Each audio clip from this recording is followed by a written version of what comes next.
gosh, guys, have you heard the news about these law enforcement officers? About 14 of them caught up in a drug ring. The FBI just busted these cops, former and current cops out of Mississippi. Check this story out. Good afternoon. I'd like to thank you all for coming here today. I am especially grateful and honored that we have the Deputy Director of the FBI, Andrew Bailey, is here with us today. We have the Special Agent in charge of the Jackson Field Division, Robert Eichhoff, here as well, and Robert Mims, who apparently doesn't want to be in the frame, but that's fine. He's our AUSA who's actually prosecuting this case. He's the lead prosecutor on the case. And if y'all just bear with us, we have a lot of information to get to you. And at the end of that, we're going to take a few questions, so don't worry. But we're here today to talk about some incredibly serious allegations that mark a it's just a monumental betrayal of public trust, is what we're talking about here today. We're here today to announce the indictment and arrest of 20 individuals, most of them law enforcement officers in the Mississippi Delta region.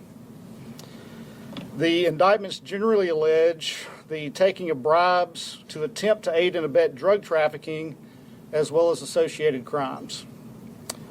The first indictment that I'll talk about involves a conspiracy whereby law enforcement officers and their accomplices are alleged to have agreed to provide safe passage for illegal narcotics and drug proceeds to the Mississippi Delta region, and ultimately on the last of those runs into Memphis itself. And they did this in return for bribe payments, for money. They are also indicted for related firearms offenses and, of course, individual counts related to specific runs throughout the Mississippi Delta. Indicted in this conspiracy are the following individuals, and when I'm giving you this list of places of employment, a lot of them are still employed, or were up to today, in those places. But the places I'm referring to where they're employed, that's really during the times that are relevant to the charges in their indictment. So indicted in this particular conspiracy were Brandon Addison, who's a Mississippi law enforcement officer employed by the Hollandale Police Department and the Humphreys County Sheriff's Office at times relevant to the indictment. Javari Howard, a Mississippi law enforcement officer employed by the Metcalf Police Department and later, during the course of the investigation, the Hollandale Police Department. Milton Gaston, the elected sheriff of Washington County, Mississippi. Truron Grayson, who was employed by the Humphreys County Sheriff's Office. Bruce Williams, who was the elected, or is at the moment, the elected sheriff of Humphreys County, Mississippi. Sean Williams, who was employed by the Yazoo City Police Department. Dexter Franklin, who was employed by the Washington County Sheriff's Office. Wendell Johnson, who was employed by the Bolivar County Sheriff's Office. Now, I want to take note on this particular name. When you see the indictments themselves, you're going to have 22 names. I'm about to explain why we're telling you 20 people are now charged. And so this next individual who appears in the indictment, I want to make this very clear, based on information obtained today, the charges against Amber Holmes have been dismissed. She's no longer charged in this case and is no longer implicated in any wrongdoing related to this investigation. The remaining co-defendants on that first indictment, the large one, are Marcus Nolan, Hassan Roach, Jeremy Salas, Torio Chaz Wiseman, Pierre Lakes, and Derek Wallace. The first four of those individuals I named escorted alleged drugs on runs on a run to Memphis, and likewise the last two persons I named, Mr. Lakes and Mr. Wallace joined the conspiracy on a trip that was taken by a number of the co-conspirators to Miami, Florida. A separate indictment charges a conspiracy as follows. It's essentially the attempt to aid and abet the transport and distribution of illegal narcotics in return for bribes, related offenses regarding the carrying of firearms while doing that, and that the crux of that indictment was the transport of what the defendants thought were 25 kilograms of cocaine through the Mississippi Delta. And those defendants are Jamario Sanford, who is employed at the Greenwood Police Department, Marvin Flowers, who is employed at the Sunflower County Sheriff's Department. And again, this is the second of those names I mentioned to you. You'll see in an indictment the name Taquana Rucker. And again, based on information obtained today, the charges against Ms. Rucker have been dismissed. She's no longer charged in this case and is no longer implicated in any wrongdoing in this investigation. A further indictment charges Martavius Moore, who was a police officer in Greenville, Mississippi, with aiding and abetting the transport of what he thought was 25 kilograms of cocaine and carrying a firearm, of course, during that. Marquavius Bankhead was a patrolman with the Mississippi Highway Patrol. And he has been indicted, and he's no longer with the Highway Patrol. He has recently resigned from the Highway Patrol. He was indicted for, again, aiding and abetting the transport of 25 kilograms of cocaine, or what he thought was that. Chaka Gaines with the Greenville Police Department was again charged with attempting to aid and abet the transportation of narcotics, essentially to traffic drugs through the Delta, and was likewise charged with a firearm offense related to that. DeQuarian Smith with the Humphreys County Sheriff's Department and the Isola Police Department was likewise charged with conspiracy to aid and abet the possession, transportation, and distribution of illegal narcotics. Finally, and this is always important to say at one of these, I'd remind everybody present that an indictment is just that, it's an allegation. That indictment, those allegations have to be proven in a court of law. Everybody in this country operates under the presumption of innocence, and nothing's changed about that. That being said, there's an 18th century philosopher, writer, you name it, he did a lot, named Edmund Burke, and there's a quote that is often associated with him. And that is that the only thing necessary for evil to flourish is for good men to do nothing.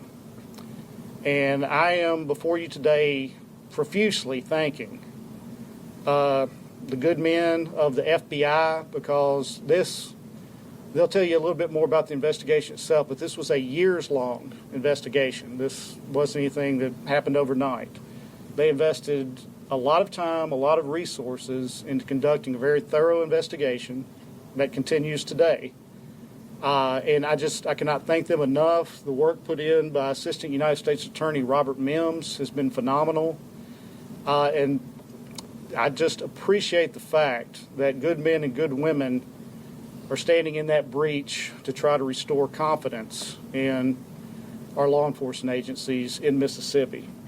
And at this time, I'm very much honored to invite Deputy Director Andrew Bailey to make a few comments. Thank you, sir. Good afternoon, FBI Deputy Director Andrew Bailey. I am present here today to support the mission of the Federal Bureau of Investigation and to enhance the cooperation and coordination with our proud partners at the United States Attorney's Office. I want to emphasize that my presence is to underline the importance and the magnitude of this case. This operation and these indictments are a success, but they point to a troubling reality. We're talking about 14 current or former law enforcement officers, 6 co-conspirators who are alleged to have sold out the public, promoted crimes that they should have been investigating and stopped, and instead of working to stem the flow of dangerous controlled substances, the evidence will show they took bribes to facilitate the distribution of controlled substances. They betrayed the trust that the public placed in them, disgraced the badge, and undermined the hard work of good law enforcement officers across this state and across the region. This corruption permeated all levels. It extended across multiple counties and multiple jurisdictions in the state of Mississippi and beyond.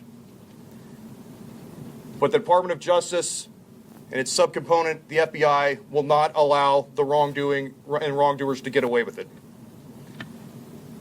We will stop these kinds of disgraceful and shameful abuses of public office, and will prove that we will not tolerate corruption amongst America's criminal justice system.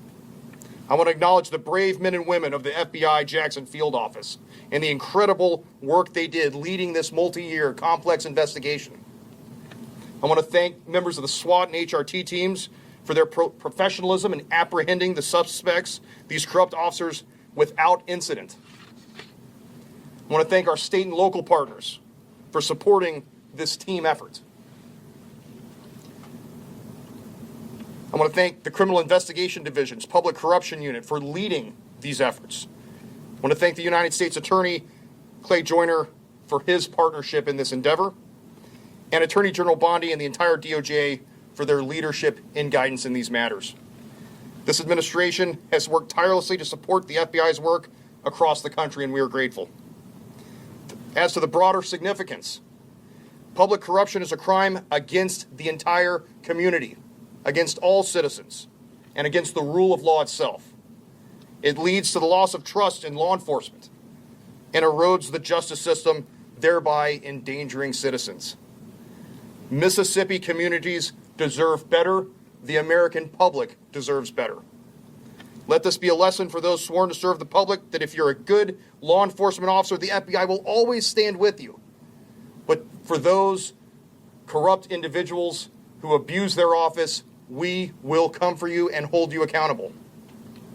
To all Americans listening, the FBI will never stop protecting from these kinds of abuses of authority. Thank you for being here today, and I'd like to turn it over to the head of the Jackson Field Office, SAC Eichhoff. Thanks, sir. Robert Eichhoff, Special Agent in Charge, FBI here in Mississippi. FBI Jackson is proud to announce multi-year investigation that exemplifies the FBI's dedication to restoring the public's trust. As alleged in the indictments, this investigation began after FBI Jackson received information on allegations of systemic law enforcement corruption that crossed multiple counties in the Delta of Mississippi.